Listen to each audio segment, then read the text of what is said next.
sindrom akut ataupun mau bronkiolitis gitu boleh, atau yang ini pakai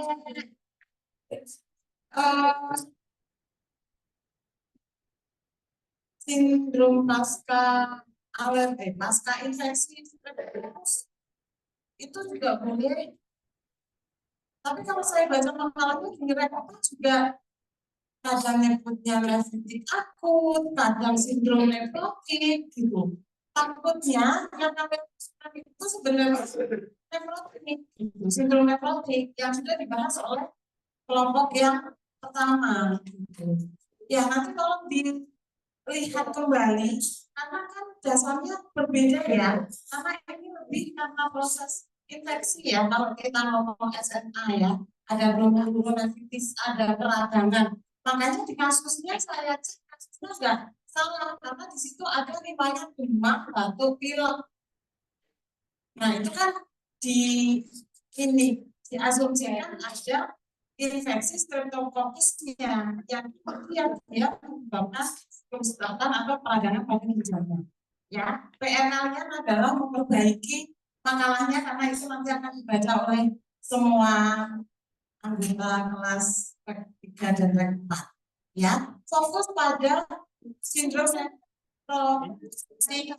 nefritik akut atau glomerulonefritis. Ya, karena saya kayaknya lihatnya ini pembagian ya, definisi itu mahasiswa si A, Pak Tata Laksana mahasiswa si B gitu. Si A sudah benar, si B kembali ke nefrotik gitu. Jadi mungkin kita belum banyak membahas tentang yang tema ya, ya ada perdarahan kan, hematuri, terus apa namanya dia memang tidak lainnya karena peradangan berbeda dengan yang sindrom nefrotik. Gitu ya, diselesaikan dulu revisinya. Nanti mungkin kalau ada waktu kita akan bahas untuk FNA. Oke, selanjutnya di sindrom nefrotik. Penyakit ini tuh suatu penyakit yang menyenangkan gitu deh kalau kita lihat pasien itu.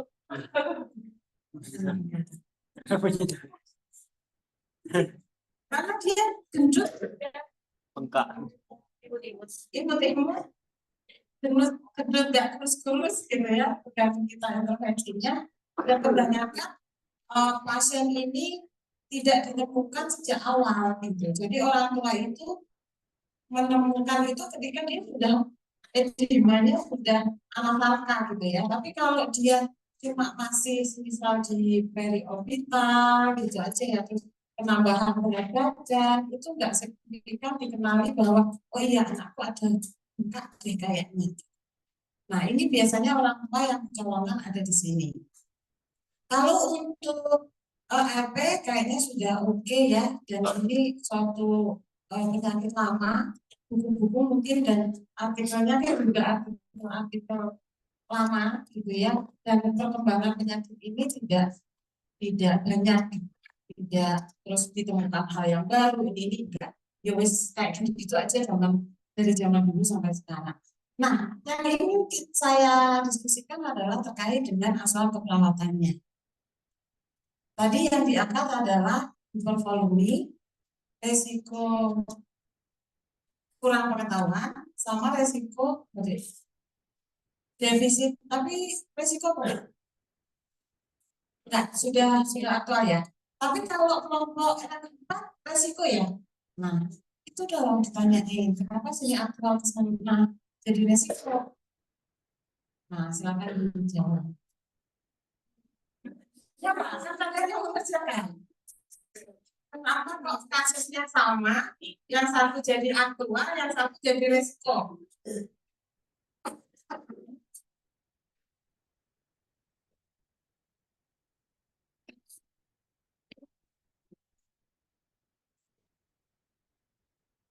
Kenapa resiko? Kok bisa SDKI-nya? Hanya bukanya di mana? Tidak tahu. Ya, oke. Coba dibaca di identifikasi kira-kira masuk ke aktual atau masuk ke resiko.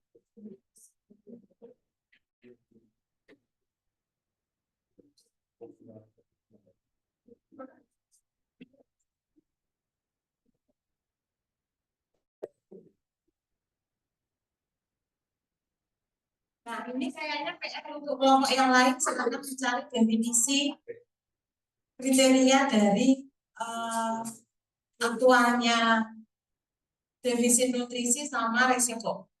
Kelompok ini tadi yang masuk sampai saya.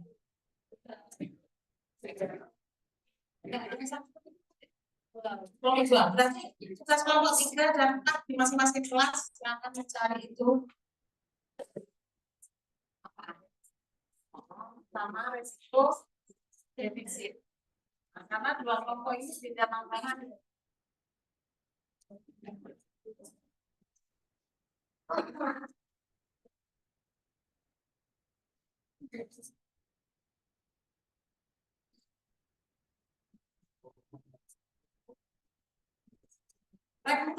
Kelompok 1 ada jawaban?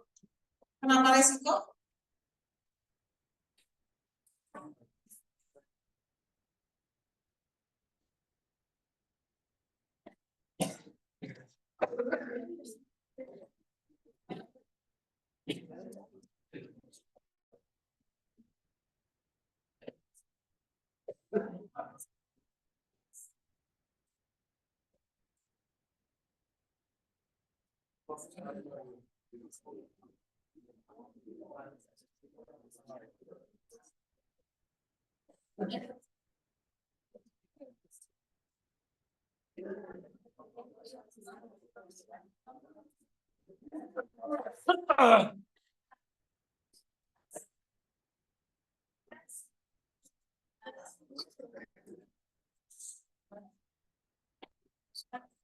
Ya.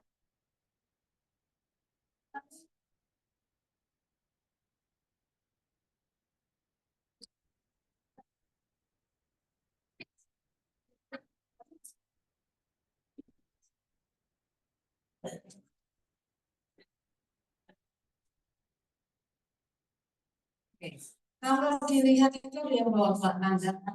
Kalau dilihat dari definisi dan kriteria di risiko defisit masuk nggak alasan? Bisa dibacakan?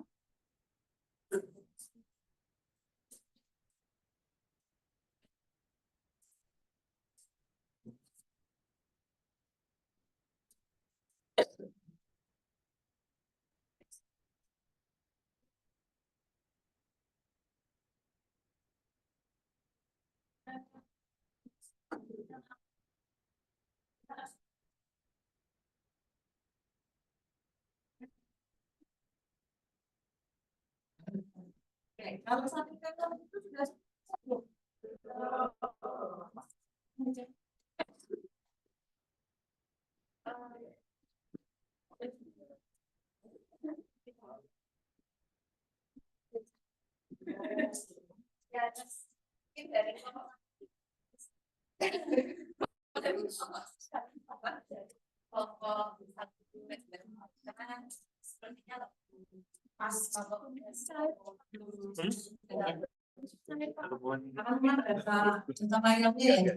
Itu penggunaan sebesar dari berat badan.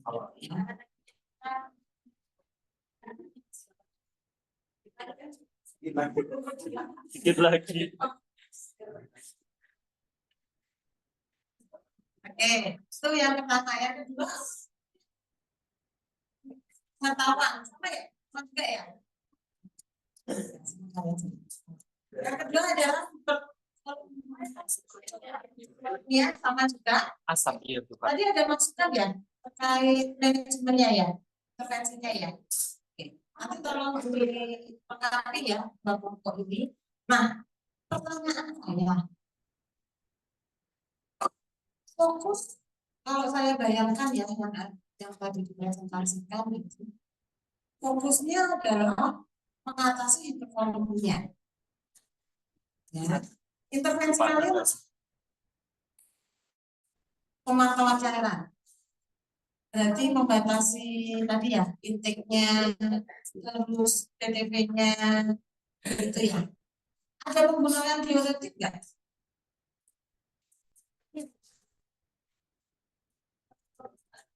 Ada. Masuk ke mana nih? Manajemen. Itu yang harus kita katakan tadi. Nah, di diuretik deh. Kalau kita melihat treatment atau intervensi diuretik, kira-kira komplikasinya atau hal yang harus kita pertimbangkan dan perhatikan itu apa nih? Intinya itu apa sih diuretik? Mengeluarkan cairan, kelebihan cairan. Kelebihan cairannya dia apa?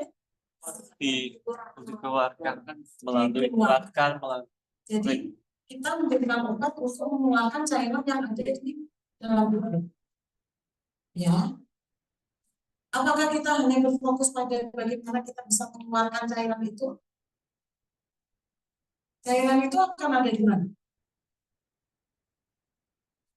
Yang akan cepat keluar itu adalah intravaskuler atau ekstravaskuler. Intravaskuler. Jadi ketika kalian kasih diuretik dikeluarin, yang kosong duluan itu adalah di intravaskuler. Kalau keseimbangannya bagus, dia akan menarik yang ekstravaskuler. Sebenarnya kan tujuannya itu. Cuma jangan sampai keduluan kosongnya di intravaskuler. Dan itu sering terjadi. Saya juga dulu menemukan pasien itu oke aja deh. Kan dia gendut, lucu, jalan-jalan gitu ya. Terus memang dia dikasih diuretik. Dikasih diuretik pasang kateter, karena kita memang harus cek intake outputnya kan, sama. Tapi yang kita lupa adalah kita cek kayak nadi, tekanan darah, gitu ya. Ternyata dia jatuh kondisinya. Nadinya rendah, tekanan darahnya mulai menurun. Karena apa? Karena kita hanya berfokus pada pengeluaran. Tanpa kita mempertimbangkan yang ada di vaskulernya itu baik-baik saja apa enggak. Nah, baik-baik saja itu harus sebenarnya sudah masuk di monitoring intake dan output, itu kan ada hidrasinya bagaimana gitu ya, kelembapannya, bibirnya, nadinya, TTP-nya itu harus dicek secara berkala. Biar kalau dia ada kekurangan volume cairan, itu kita akan cepat untuk mengetahui. Nah, kemarin itu sampai kita bahasanya grojok ya. Jadi begitu, ini kok nadinya kurang ya, terus dia lemas gitu. Akhirnya kita kasih cairan dan kita ini kan apa namanya, kita loss sampai kondisi TTV dia membaik. Nah, jangan sampai kita berfokus pada pengeluaran cairan diuretik dengan diuretik, tapi kita tidak melihat apa yang terjadi di dalam. Nah, coba sekarang kalian buka resiko hipovolemi.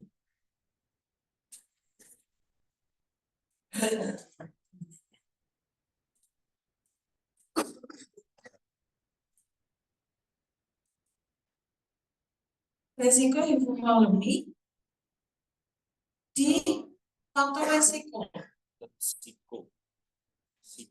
Di faktor resiko ada efek agen farmakologis. Nah, sebelum SDKI di Nanda ini juga ada, dan di situ sebenarnya lebih jelas, lebih langsung dituliskan adalah penggunaan obat-obat diuretik. Jadi dengan pasien yang kita kasih obat-obat diuretik itu akan muncul diagnosa risiko hipovolemi. Walaupun memang kalau kita lihat di intervensinya hipovolemi kan sebenarnya sudah ada ya, bagaimana kita memantau keseimbangan cairannya gitu. Tapi agar lebih terpantau dengan akurat itu kita mengangkat yang resiko hipovolemi. Nanti etiologinya adalah faktor risikonya adalah penggunaan intervensinya sebenarnya ya observasi, monitoring dari tanda-tanda vital, intake dan output. Itu ya, satu yang mungkin miss. Yang kedua, ini sebenarnya tadi diangkat oleh kelompok yang kedua. terkait dengan kerusakan integritas guru. Ada yang di sini merasakan bengkak, bukan bengkak karena dipukul ya, tapi bengkak karena hipervolemi. Ada yang pernah? Oh, hipervoleminya beda ya, jus. Kalau kita ya. Kira-kira apa yang terjadi di kulitnya?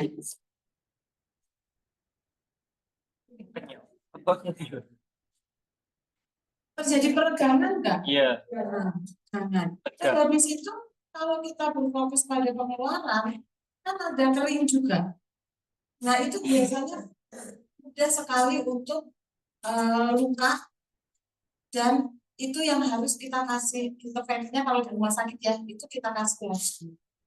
Jadi membantu dia untuk lebih moist gitu ya, dibanding kita nggak apa-apa. Nah, yang paling parah lagi adalah di skrotum.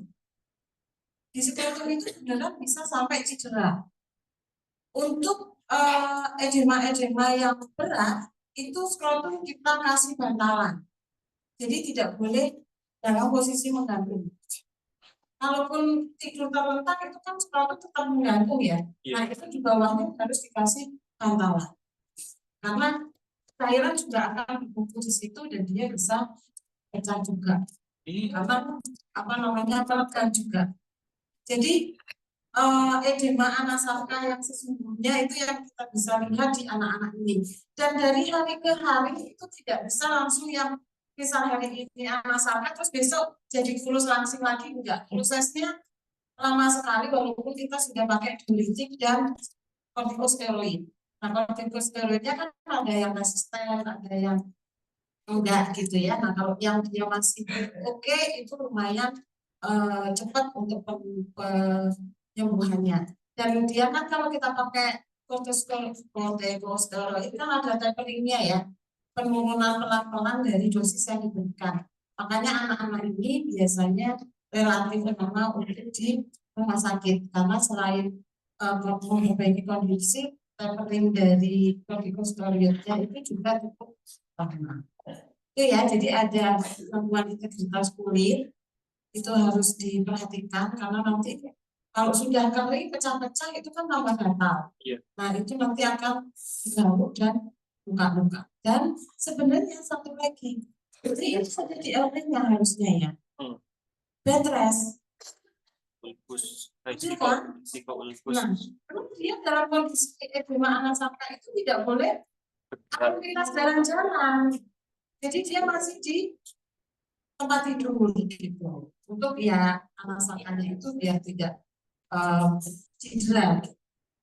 Nah itu yang harus diperhatikan juga anak-anak minta untuk tetap di atas tempat tidur. Kan kalau susah ya anaknya sudah ingin main tapi memang kondisi fisiknya tidak bisa, sebenarnya harus di atas tempat tidur.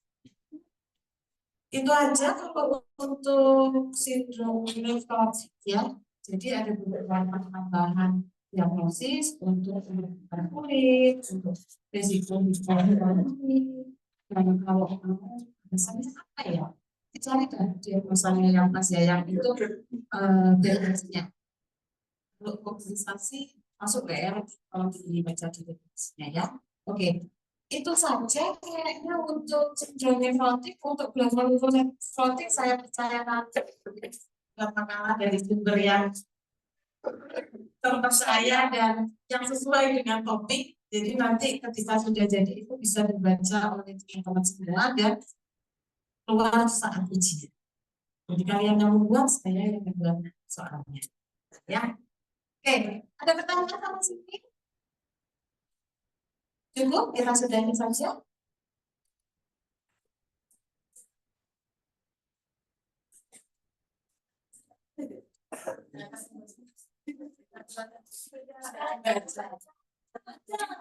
Jadwalnya pada kacau ya.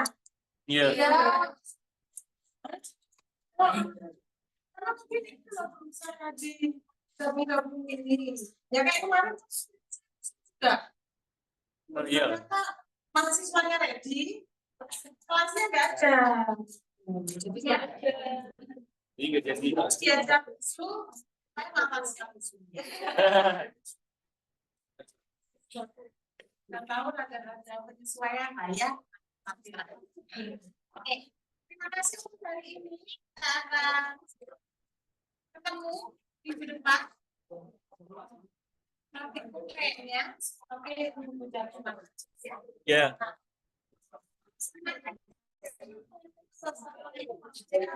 Waalaikumsalam warahmatullahi wabarakatuh. Terima kasih, Nas.